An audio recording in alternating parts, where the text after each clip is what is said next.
오늘 이 하나님의 말씀을 제목은 외로운 사람들을 위한 꿈입니다. 우리 다 함께 한 목소리로 다 함께 읽어봅시다. 시작.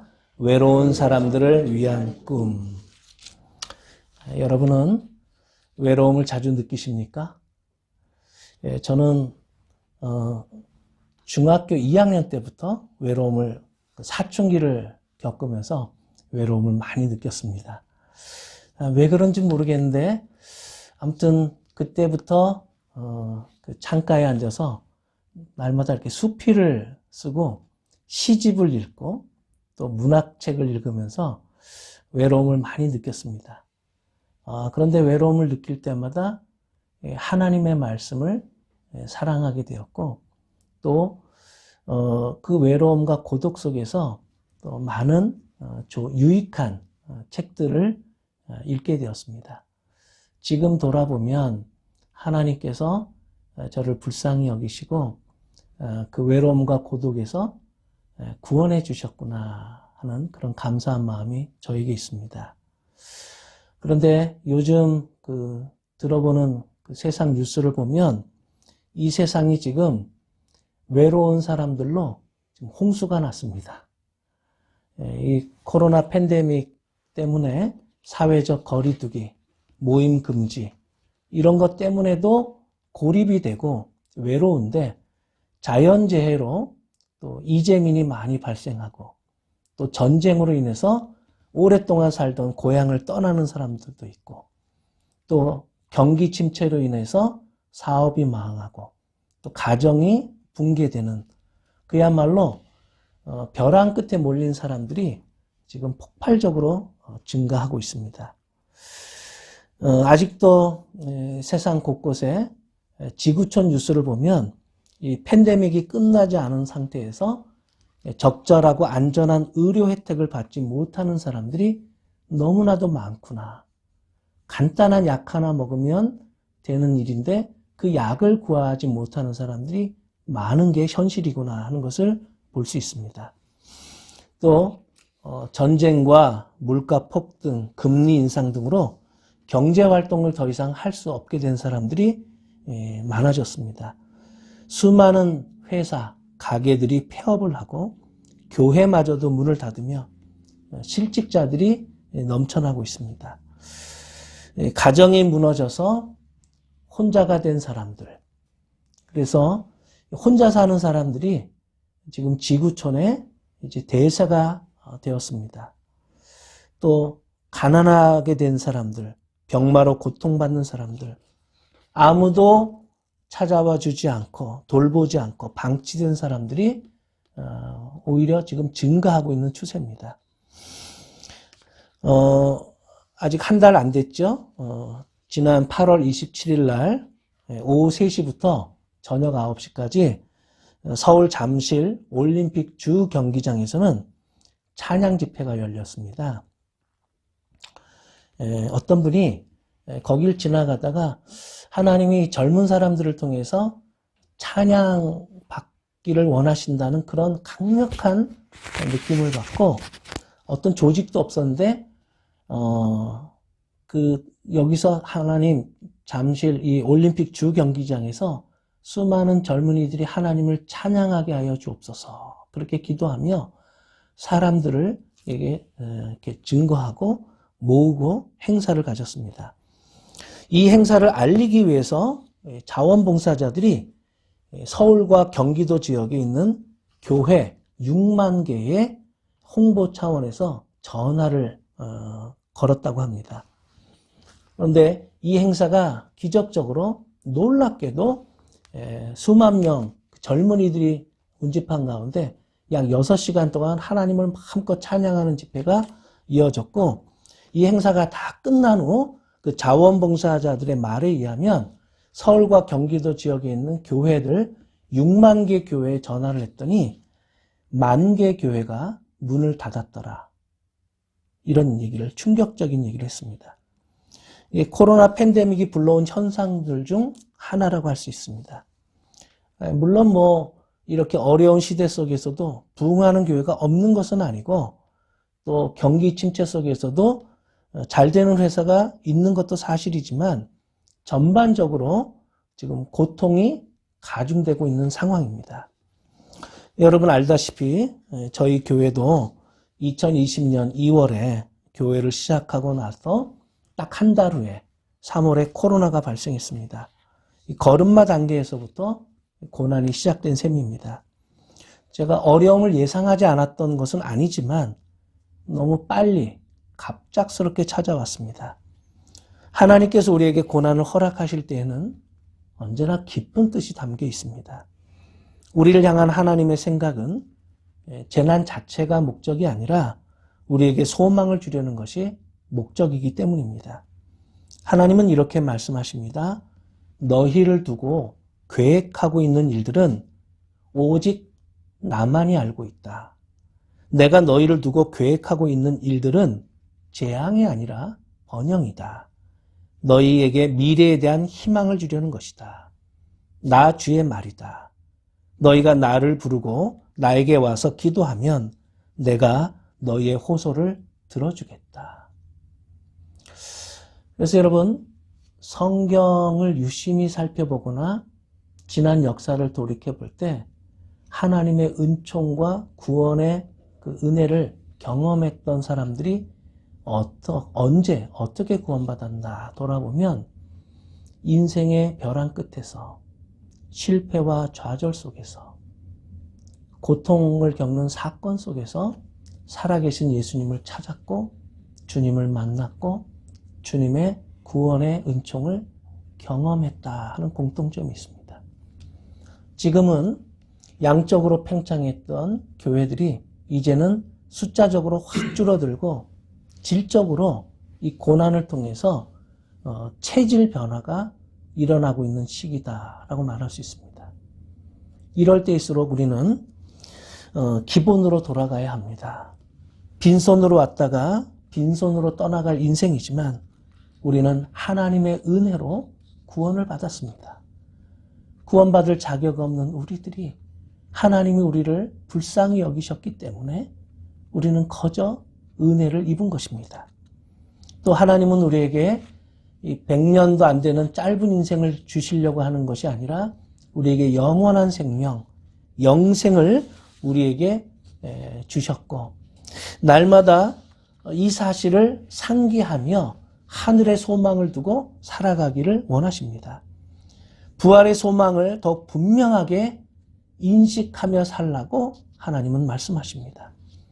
또한 인간관계의 허망함에 미련을 두지 말고 오직 모든 것을 누리게 하시는 하나님께 소망을 두라고 말씀하십니다.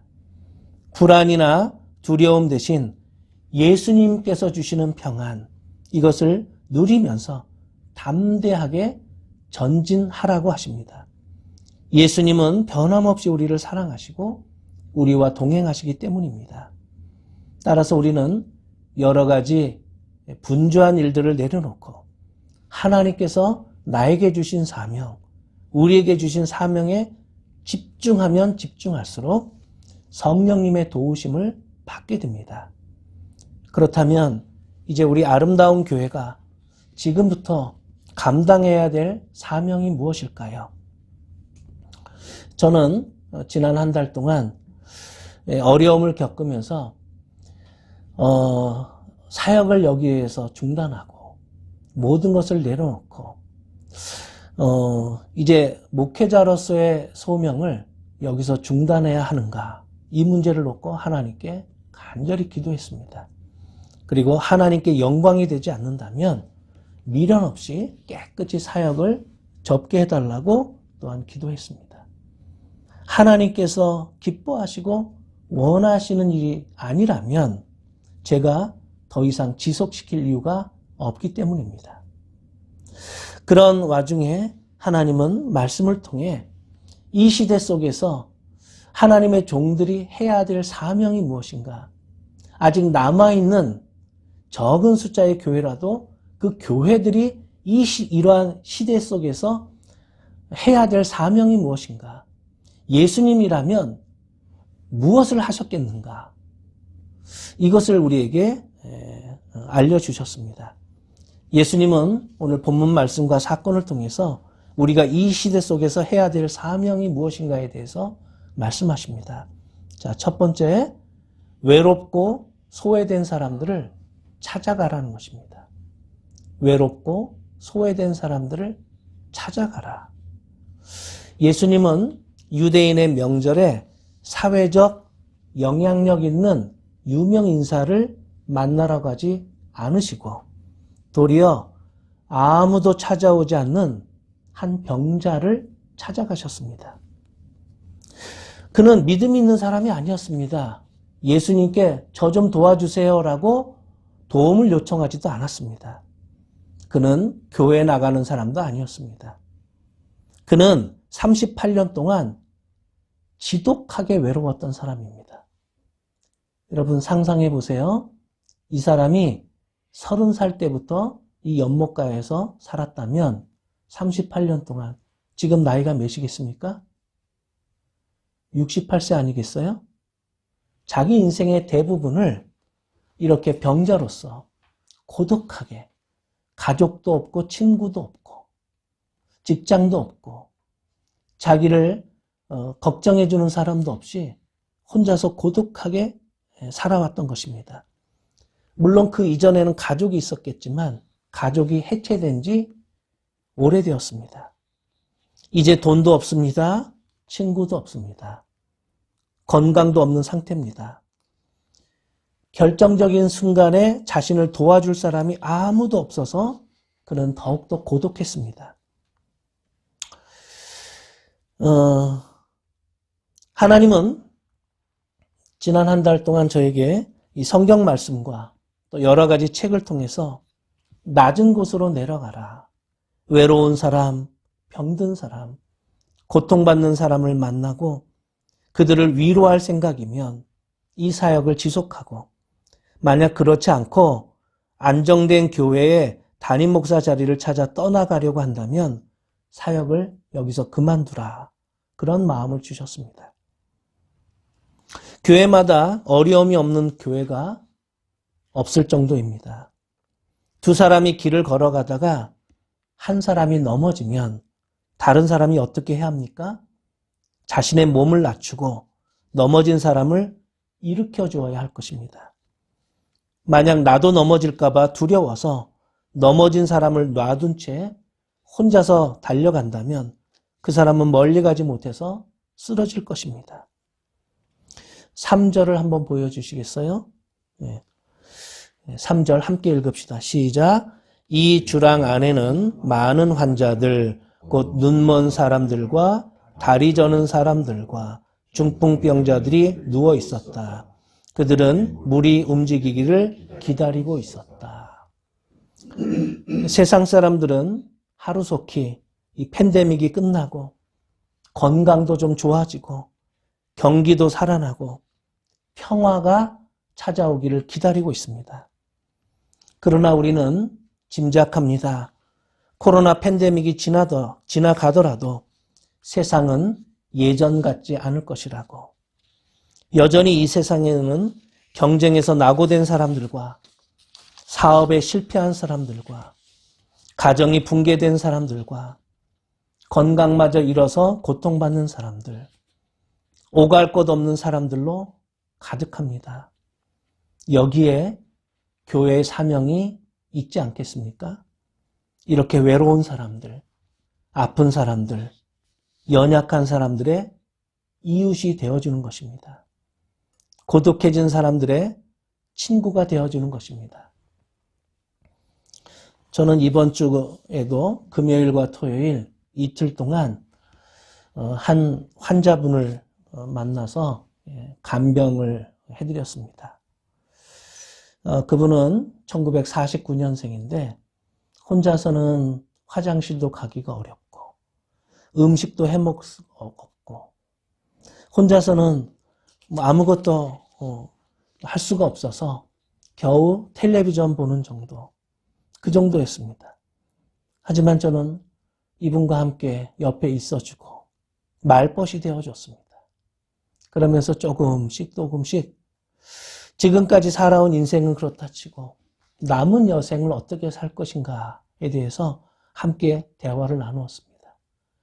그리고 전에는 건강했었는데 지금은 잃어버린 건강, 다시 회복할 수 있는 여지가 있는지, 또 남은 여생을 어떻게 살고 싶은지 우리는 여러 가지를 길을 놓고 함께 생각을 나누었습니다. 그리고 어제 이분이 나 이제 더 이상 이렇게 살지 않겠다고 마음먹고 길게 길렀던 수염을 다 면도를 하셨습니다.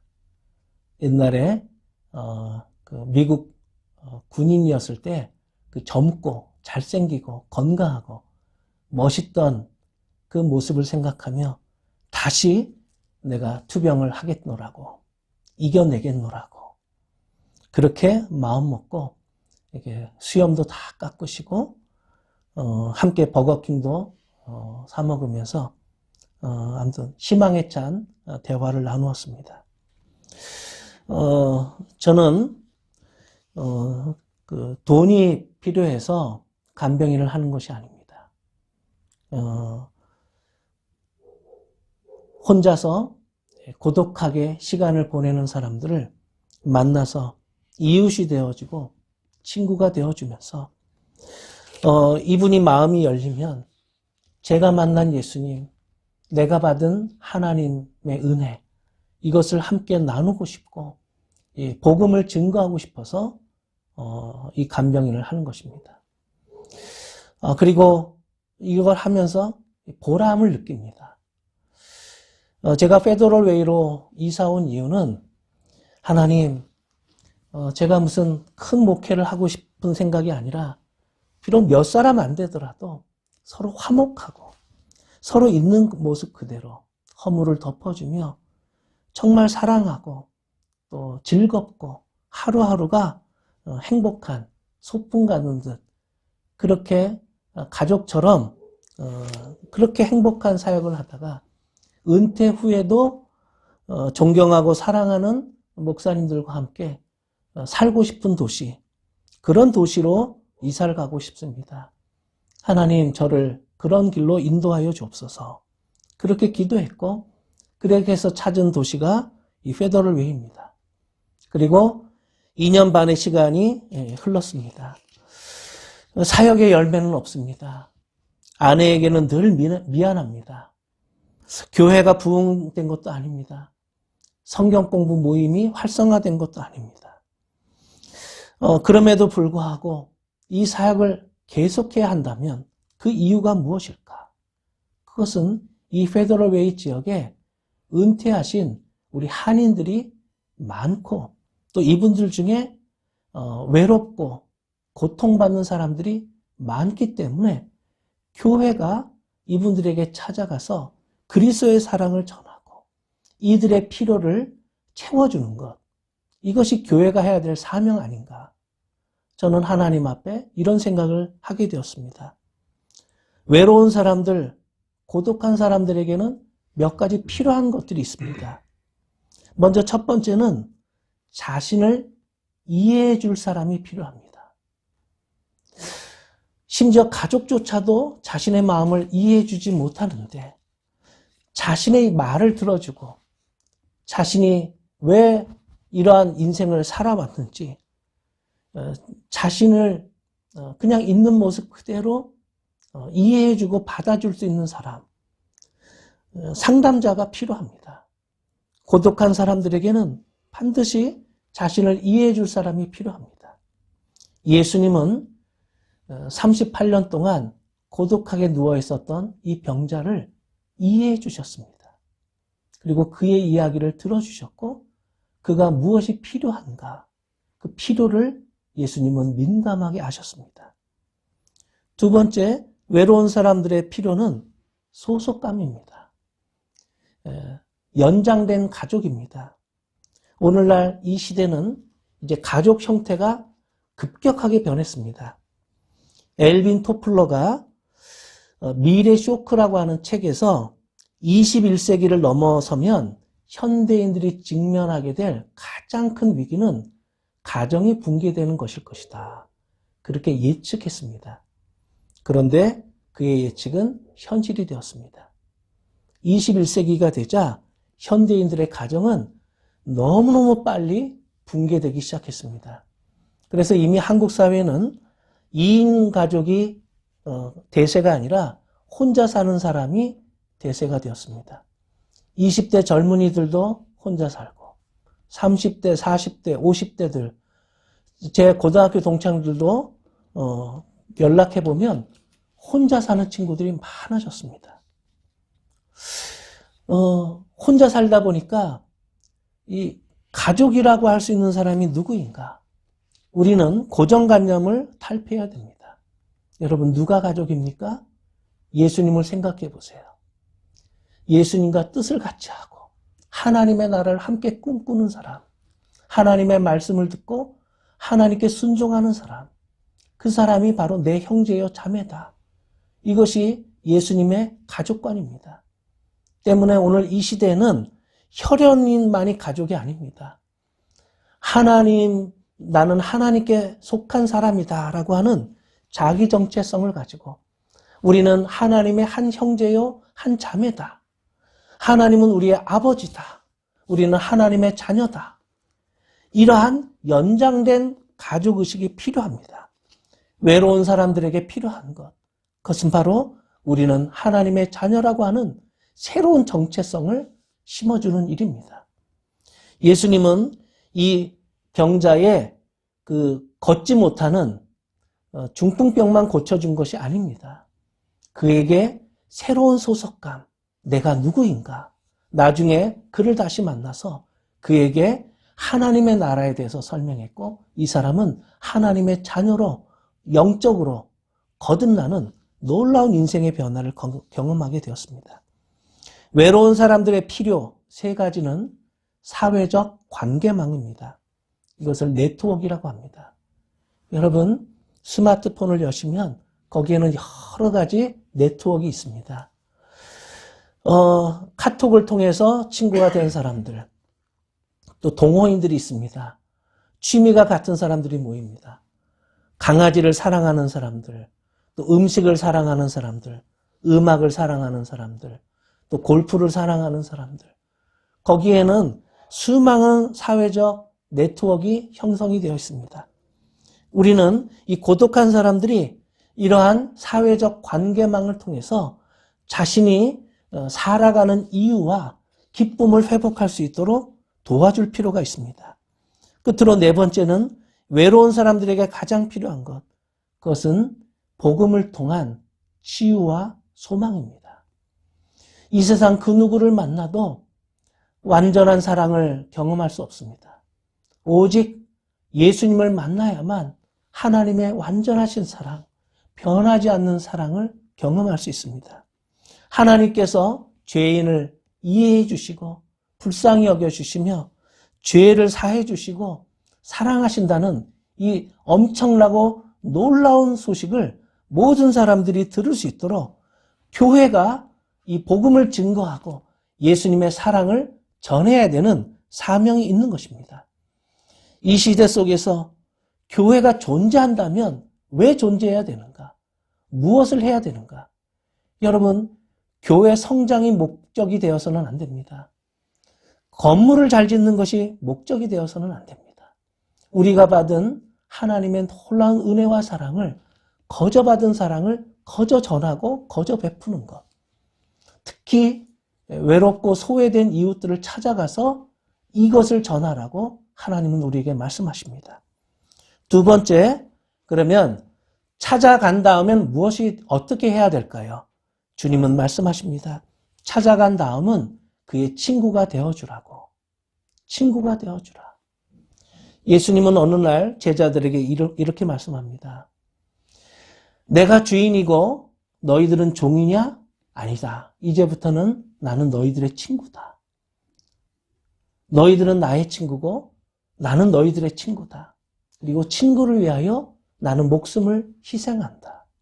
친구를 위하여 목숨을 희생하는 것. 이보다 더 의미 있는 일이 어디 있겠느냐. 그러면서 예수님은 제자들을 친구로 여겨주시고 친구에 대한 우정과 사랑을 확인시켜 주십니다.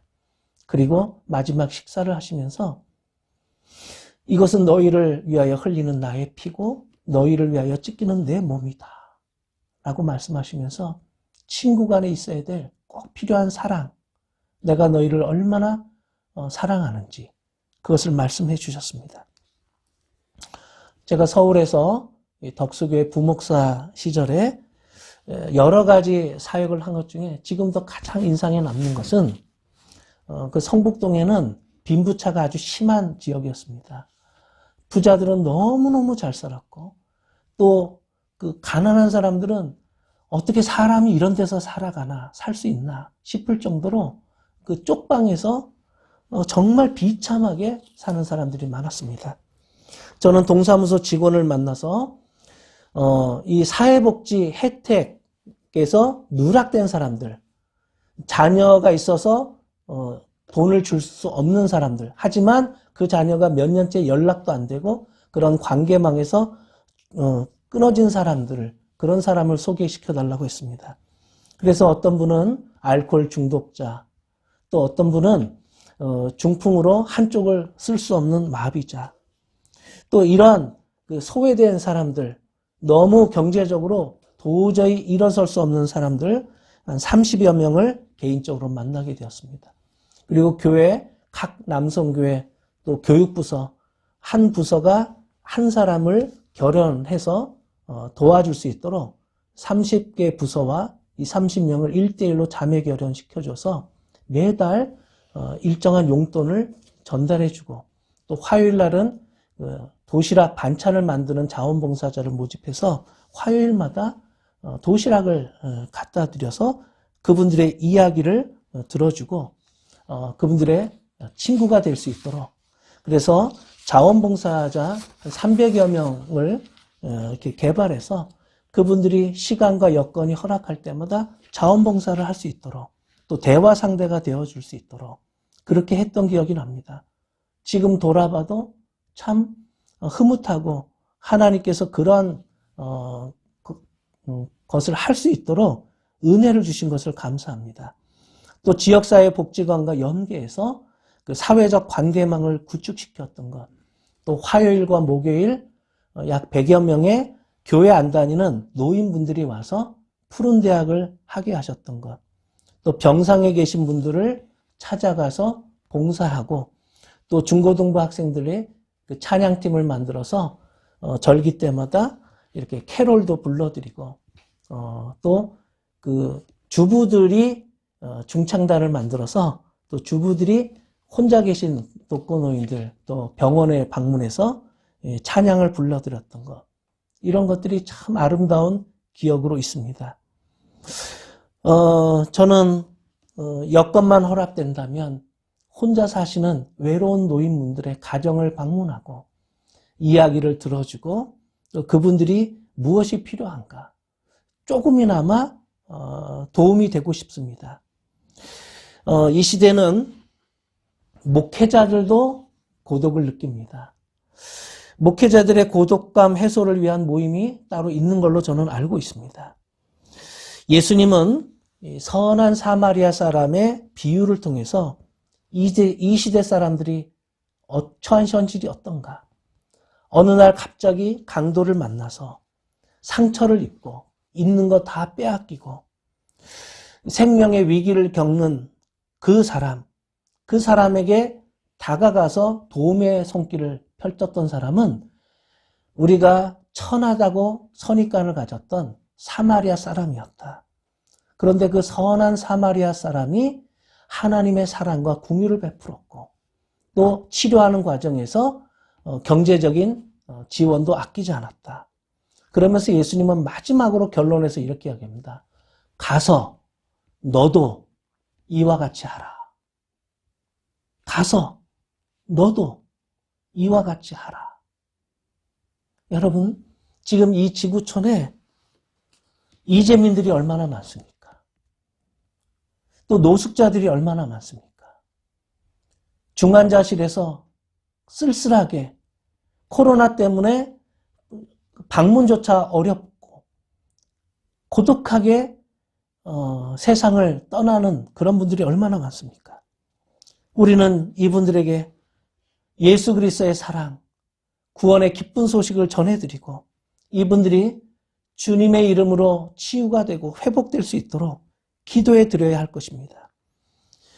아마도 다가오는 미래 사회는 기계는 로봇은 더 발달하겠지만 인간의 소외와 고독은 심화될 것이라고 예측합니다. 그리스도의 사랑을 입체적으로 실천하는 일, 이것은 우리 교회가 해야 할 사명이다 라고 하나님은 우리에게 말씀하십니다. 일어나서 네 자리를 가지고 걸어가라. 일어나서 네 자리를 걷어가지고 걸어가라. 주님은 이렇게 말씀하십니다. 기도하겠습니다. 하나님, 저희들도 인생에서 너무 힘들어서 주저앉고 싶을 때가 많았습니다. 외롭고 위축되고 소외되고 그런 날들이 있었음을 주님은 아십니다. 이렇게 연약하고 보잘것없는 저희들이 하나님의 부르심을 받아 이렇게 교회에 나와 하나님께 예배를 드리고 있습니다. 하나님, 아직 저희들에게는 어느 정도의 건강이 남아 있습니다. 아직 저희들에게는 내가 먹고 쓰고 남을 약간의 용돈이 있습니다.